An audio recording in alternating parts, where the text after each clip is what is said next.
ਸੋ ਅਸੀਂ ਕੋਰਟ ਨੂੰ ਦੱਸਿਆ ਸੀ ਕਿ ਜੇ ਸਾਨੂੰ ਕਲਕੱਤਾ ਦੇ ਵਿੱਚ ਹੀ ਬੋਡੀ ਦਿਖਾ ਦਿੰਦੇ ਤੇ ਅਸੀਂ ਉੱਥੇ ਸੈਕਿੰਡ ਪੋਸਟਮਾਰਟਮ ਲਈ ਰਿਕੁਐਸਟ ਕਰ ਦਿੰਦੇ। ਮਤਲਬ ਜਦੋਂ ਆਪਾਂ ਗੈਂਗਸਟਰ ਜੈਪਾਲ ਭੁੱਲਰ ਦੇ ਪਿਤਾ ਹੋਰਾਂ ਨਾਲ ਗੱਲਬਾਤ ਕਰਨ ਦੀ ਕੋਸ਼ਿਸ਼ ਕੀਤੀ ਗਈ ਤਾਂ ਉਹਨਾਂ ਨੇ ਇਸ ਗੱਲ ਦਾ ਵੀ ਖਦਸ਼ੇ ਦਾ ਪ੍ਰਗਟਾਵਾ ਕੀਤਾ ਵੀ ਮੇਰੀ ਜਾਨ ਨੂੰ ਖਤਰਾ ਵੀ, ਮੈਨੂੰ ਵੀ ਧਮਕੀਆਂ ਮਿਲ ਰਹੀਆਂ ਨੇ। ਗੁਰਪਿਆਰ SHO ਸੀ ਕੋਈ, ਉਹਨੇ ਪਹਿਲੇ 12 ਵਜੇ ਜ਼ੋਰ ਨਾਲ ਉਹਨਾਂ ਦੇ ਦਰਵਾਜ਼ੇ ਨੌਕ ਕੀਤੇ ਨੇ। ਦਰਵਾਜ਼ੇ ਨੌਕ ਕਰਨ ਤੋਂ ਬਾਅਦ ਫਿਰ ਸਾਇਰਨ ਗੱਡੀ ਦੇ ਵਜਾਉਂਦਾ ਰਿਹਾ 2-3 ਘੰਟੇ।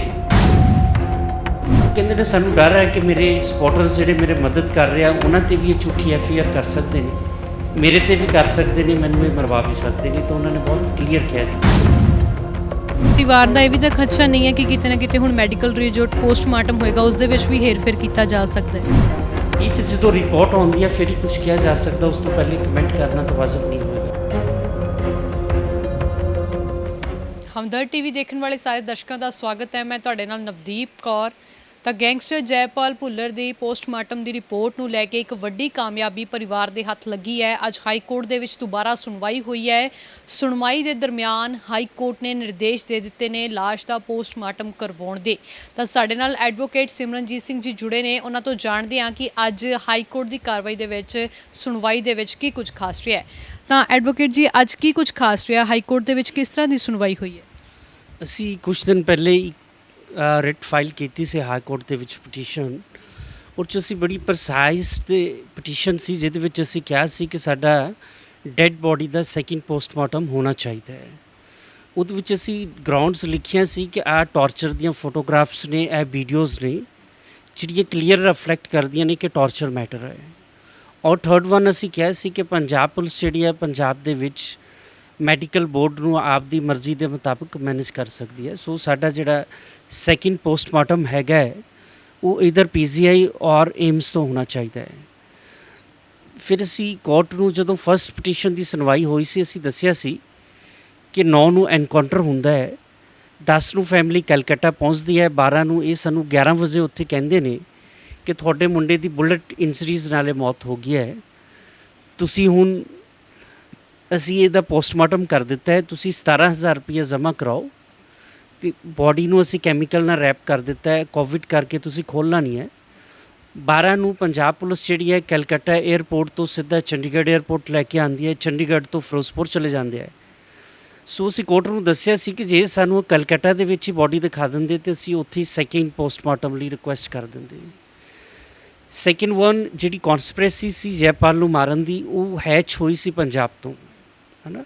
ਸੋ ਉਹ ਪੰਜਾਬ ਦਾ ਰਹਿਣ ਵਾਲਾ ਔਰ ਸੁਪਰੀਮ ਕੋਰਟ ਦੀਆਂ ਜਜਮੈਂਟਸ ਵੀ ਨੇ ਔਰ ਆਰਟੀਕਲ 226 ਵੀ ਕਹਿੰਦਾ ਹੈ। ਸੋ ਇਹ ਜੂਰਿਸਡਿਕਸ਼ਨ ਹੈਗਾ ਹੈ। ਪਰ ਪਹਿਲੀ ਪਟੀਸ਼ਨ ਸਾਡੀ ਕੋਰਟ ਨੇ ਜੂਰਿਸਡਿਕਸ਼ਨ ਬੇਸਿਸ 'ਤੇ ਰਿਜੈਕਟ ਕਰ ਦਿੱਤੀ ਸੀ। ਉਹ ਫਿਰ ਅਸੀਂ ਸੁਪਰੀਮ ਕੋਰਟ ਚੈਲੰਜ ਕੀਤਾ, ਸੁਪਰੀਮ ਕੋਰਟ ਨੇ ਕੇਸ ਰਿਮਾਂਡ ਕਰ ਦਿੱਤਾ ਸੀ। ਅੱਜ ਫਿਰ ਹਾਈ ਕੋਰਟ ਨੇ ਕਿਹਾ ਕਿ ਜੂਰਿਸਡਿਕਸ਼ਨ ਦਾ ਮਸਲਾ ਤਾਂ ਖਤਮ ਹੋ ਗਿਆ ਹੈ ਪੰਜਾਬ ਸਰਕਾਰ ਨੂੰ, ਹੁਣ ਤੁਸੀਂ ਦੱਸੋ ਵੀ ਤੁਹਾਨੂੰ ਕੋਈ ਓਬਜੈਕਸ਼ਨ ਹੈਗਾ। ਫਿਰ ਪੰਜਾਬ ਸਰਕਾਰ ਦੇ ਵਕੀਲ ਨੇ ਕਿਹਾ ਕਿ ਸਾਨੂੰ ਸੈਕਿੰਡ ਪੋਸਟਮਾਰਟਮ 'ਤੇ ਸਾਨੂੰ ਕੋਈ ਓਬਜੈਕਸ਼ਨ ਨਹੀਂ ਹੈ, ਪਰ ਇਹ ਇਨਕਾਊਂਟਰ ਵੈਸਟ ਬੰਗਾਲ 'ਚ ਹੋਇਆ ਹੈ, ਸੋ ਵੈਸਟ ਬੰਗਾਲ ਨੂੰ ਪਾਰਟੀ ਇੰਪਲੀਟ ਕਰਨਾ ਜ਼ਰੂਰੀ ਹੈ।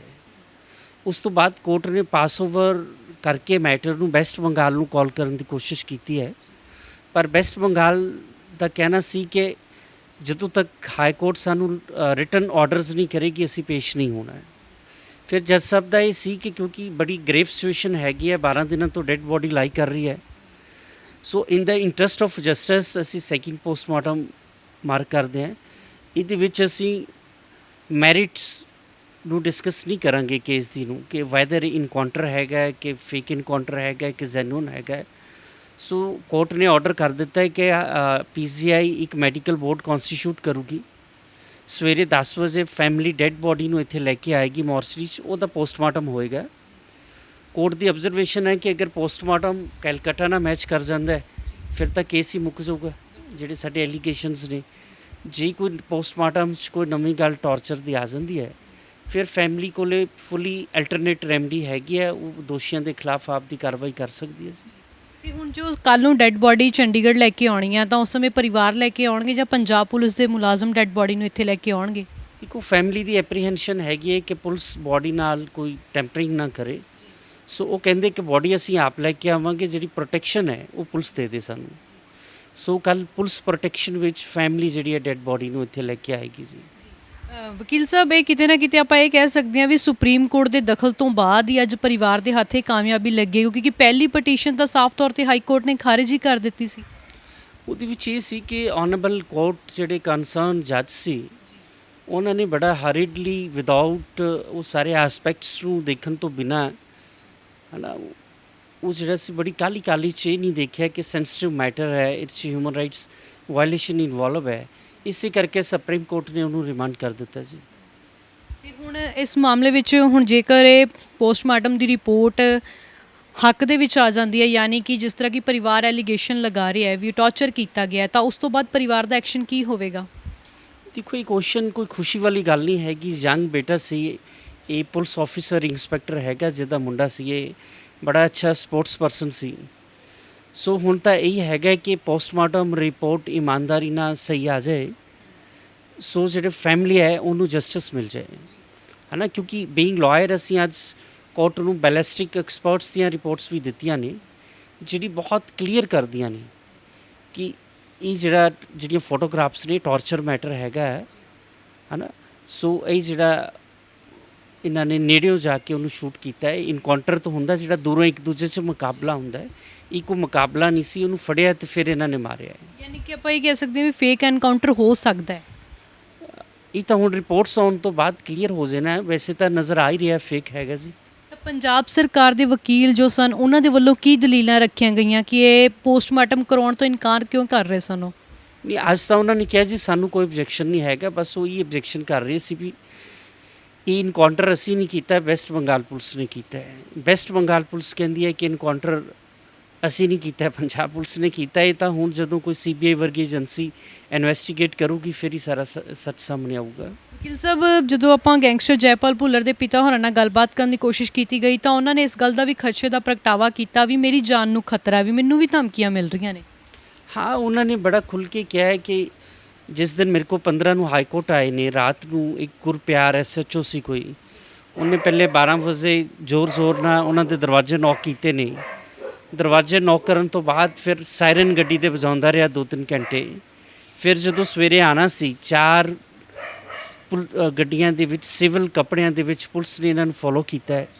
ਉਹ ਕਹਿੰਦੇ ਨੇ ਸਾਨੂੰ ਡਰ ਹੈ ਕਿ ਮੇਰੇ ਸਪੋਰਟਰਸ ਜਿਹੜੇ ਮੇਰੇ ਮਦਦ ਕਰ ਰਿਹਾ ਉਹਨਾਂ 'ਤੇ ਵੀ ਇਹ ਝੂਠੀ FIR ਕਰ ਸਕਦੇ ਨੇ, ਮੇਰੇ 'ਤੇ ਵੀ ਕਰ ਸਕਦੇ ਨੇ, ਮੈਨੂੰ ਇਹ ਮਰਵਾ ਵੀ ਸਕਦੇ ਨੇ। ਤਾਂ ਉਹਨਾਂ ਨੇ ਬਹੁਤ ਕਲੀਅਰ ਕਿਹਾ ਜੀ। ਜਿਸ ਤਰ੍ਹਾਂ ਕਿ ਤੁਸੀਂ ਕਿਹਾ ਵੀ ਵੈਸਟ ਬੰਗਾਲ ਦੀ ਪੁਲਿਸ ਪੰਜਾਬ ਪੁਲਿਸ ਤੇ ਐਲੀਗੇਸ਼ਨ ਲਗਾ ਰਹੀ ਹੈ, ਪੰਜਾਬ ਪੁਲਿਸ ਦੀ ਵੈਸਟ ਬੰਗਾਲ ਤੇ ਲਗਾ ਰਹੀ ਹੈ, ਤਾਂ ਕਿਤੇ ਨਾ ਕਿਤੇ ਸਰਕਾਰ ਵੀ ਆਪਾਂ ਕਹਿ ਸਕਦੇ ਹਾਂ ਜਾਂ ਪੁਲਿਸ ਮੁਲਾਜ਼ਮ ਵੀ ਸਵਾਲਾਂ ਦੇ ਕਟਹਿਰੇ ਦੇ ਵਿੱਚ ਨੇ ਕਿ ਇੱਕ ਦੂਜੇ ਤੇ ਇਲਜ਼ਾਮ ਲਗਾਏ ਜਾ ਰਹੇ ਨੇ, ਪਰ ਵਿਚਲੀ ਕਹਾਣੀ ਕੋਈ ਵੀ ਨਹੀਂ ਬਿਆਨ ਕਰ ਰਿਹਾ ਵੀ ਅਸਲ ਦੇ ਵਿੱਚ ਹੋਇਆ ਕੀ ਸੀ। ਅਸਲ 'ਚ ਪਹਿਲੇ ਤਾਂ ਇਹਨਾਂ ਨੂੰ ਚਾਂਸਸ ਸੀ ਕਿ ਅਸੀਂ ਮਾਰ ਲਿਆ, ਜਦੋਂ ਮਾਰ ਦਿੱਤਾ ਉਦੋਂ ਤਾਂ DGP ਵੀ ਕਲੇਮ ਕਰਦਾ ਸੀ ਕਿ ਸਾਡੀ ਪੰਜਾਬ ਪੁਲਿਸ ਦਾ ਬਹੁਤ ਵੱਡਾ ਐਕਸ਼ਨ ਹੈ। ਹੁਣ ਜਦੋਂ ਲਾਇਬਿਲਿਟੀ ਆ ਗਈ ਹੈ, ਜਦੋਂ ਪਤਾ ਲੱਗ ਗਿਆ ਹੈ ਕਿ ਇਹ 'ਚ ਕਨਵਿਕਸ਼ਨ ਹੋਣੀ ਹੈ, ਇਹਦੇ 'ਚ ਪਰਚੇ ਦਰਜ ਹੋਣੇ ਨੇ, ਉਸ ਗੱਲ ਨੂੰ ਲੈ ਕੇ ਹੁਣ ਇਹ ਡਰ ਗਏ ਨੇ। ਹੁਣ ਇਹ ਹਰ ਬੰਦਾ ਲਾਇਬਿਲਿਟੀ ਲੈਣ ਤੋਂ ਡਰ ਰਿਹਾ ਹੈ। ਪਰ ਹੁਣ ਇਹ ਪਰਿਵਾਰ ਦਾ ਇਹ ਵੀ ਤਾਂ ਖਦਸ਼ਾ ਨਹੀਂ ਹੈ ਕਿ ਕਿਤੇ ਨਾ ਕਿਤੇ ਹੁਣ ਮੈਡੀਕਲ ਰਿਪੋਰਟ ਪੋਸਟਮਾਰਟਮ ਹੋਏਗਾ ਉਸ ਦੇ ਵਿੱਚ ਵੀ ਹੇਰ-ਫੇਰ ਕੀਤਾ ਜਾ ਸਕਦਾ ਹੈ? ਇਹ ਤਾਂ ਜਦੋਂ ਰਿਪੋਰਟ ਆਉਂਦੀ ਹੈ ਫਿਰ ਹੀ ਕੁਝ ਕਿਹਾ ਜਾ ਸਕਦਾ, ਉਸ ਤੋਂ ਪਹਿਲੇ ਕਮੈਂਟ ਕਰਨਾ ਤਾਂ ਵਾਜਬ ਨਹੀਂ ਹੋਏਗਾ। ਇਸ ਫੈਸਲੇ ਤੋਂ ਬਾਅਦ ਤੁਸੀਂ ਪਰਿਵਾਰਿਕ ਮੈਂਬਰਾਂ ਨਾਲ ਗੱਲਬਾਤ ਕੀਤੀ ਤਾਂ ਉਹਨਾਂ ਦਾ ਕੀ ਕਹਿਣਾ ਸੀ? ਨਹੀਂ, ਫੈਮਿਲੀ ਤਾਂ ਬਹੁਤ ਟਰਾਮਾ ਦੇ ਵਿੱਚ ਹੈਗੀ ਹੈ ਕਈ ਦਿਨਾਂ ਤੋਂ। ਮਤਲਬ ਇੱਕ ਲੜਕਾ ਐਕਸਪਾਇਰ ਹੋ ਗਿਆ ਹੈ ਉਹਨਾਂ ਦਾ, ਦੂਸਰਾ ਉਹਨਾਂ ਨੂੰ ਜਸਟਿਸ ਨਹੀਂ ਮਿਲ ਰਿਹਾ ਹੈ, ਐਡਮਿਨਿਸਟ੍ਰੇਸ਼ਨ ਤੰਗ ਕਰ ਰਿਹਾ ਹੈ। ਸੋ ਹੁਣ ਫੈਮਿਲੀ ਨੂੰ ਆਸ ਬੱਝੀ ਹੈ ਕਿ ਇਸ ਆਰਡਰ ਦੇ ਨਾਲ ਸਾਨੂੰ ਥੋੜ੍ਹਾ ਬਹੁਤਾ ਇਨਸਾਫ ਮਿਲ ਸਕਦਾ ਹੈ। ਬਹੁਤ ਬਹੁਤ ਧੰਨਵਾਦ। ਤਾਂ ਇਹ ਸਨ ਐਡਵੋਕੇਟ ਸਿਮਰਨਜੀਤ ਸਿੰਘ ਜੀ, ਜਿਨ੍ਹਾਂ ਦਾ ਕਹਿਣਾ ਹੈ ਕਿ ਆਖਿਰਕਾਰ ਕੱਲ੍ਹ ਨੂੰ ਪਰਿਵਾਰ ਜੋ ਹੈ ਇੱਥੇ ਚੰਡੀਗੜ੍ਹ ਪਹੁੰਚੇਗਾ, ਮ੍ਰਿਤਕ ਦੇਹ ਨੂੰ ਲੈ ਕੇ ਪਹੁੰਚੇਗਾ, ਜਿੱਥੇ ਕਿ ਚੰਡੀਗੜ੍ਹ ਦੇ PGI ਵਿਖੇ ਸਵੇਰੇ 10 ਵਜੇ ਪੋਸਟਮਾਰਟਮ ਕਰਵਾਇਆ ਜਾਏਗਾ। ਉਸ ਤੋਂ ਬਾਅਦ ਪਤਾ ਲੱਗੇਗਾ ਕਿ ਆਖਿਰਕਾਰ ਪੋਸਟਮਾਰਟਮ ਦੀ ਰਿਪੋਰਟ ਦੇ ਵਿੱਚ ਕੀ ਕੁਝ ਨਿਕਲ ਕੇ ਆਉਂਦਾ ਹੈ। ਜੋ ਪੁਲਿਸ ਦਾਅਵਾ ਕਰ ਰਹੀ ਹੈ ਰਿਪੋਰਟ ਦੇ ਵਿੱਚ, ਜੋ ਪਹਿਲੀ ਪੋਸਟਮਾਰਟਮ ਦੀ ਰਿਪੋਰਟ ਉਹ ਦੂਜੀ ਪੋਸਟਮਾਰਟਮ ਦੀ ਰਿਪੋਰਟ ਦੇ ਨਾਲ ਮੈਚ ਖਾਂਦੀ ਹੈ ਜਾਂ ਫਿਰ ਨਹੀਂ। ਜੇਕਰ ਨਹੀਂ ਮੈਚ ਖਾਂਦੀ ਤਾਂ ਉਸ ਤੋਂ ਬਾਅਦ ਜਿਸ ਤਰ੍ਹਾਂ ਕਿ ਇਹਨਾਂ ਦਾ ਕਹਿਣਾ ਹੈ ਕਿ CBI ਜਾਂਚ ਦੀ ਮੰਗ ਕੀਤੀ ਜਾਏਗੀ ਕਿ ਇਸ ਮਾਮਲੇ ਵਿੱਚ ਜਾਂਚ ਕੀਤੀ ਜਾਵੇ ਤਾਂ ਕਿ ਸੱਚ ਸਾਹਮਣੇ ਆ ਸਕੇ ਕਿ ਆਖਿਰਕਾਰ ਉਸ ਸਮੇਂ ਅਸਲ ਦੇ ਵਿੱਚ ਹੋਇਆ ਕੀ ਸੀ। ਮੈਂ ਨਵਦੀਪ ਕੌਰ, ਹਮਦਰਦ TV ਲਈ ਚੰਡੀਗੜ੍ਹ ਤੋਂ, ਮੇਰੇ ਸਹਿਯੋਗੀ ਮੋਹਨ ਦੇ ਨਾਲ।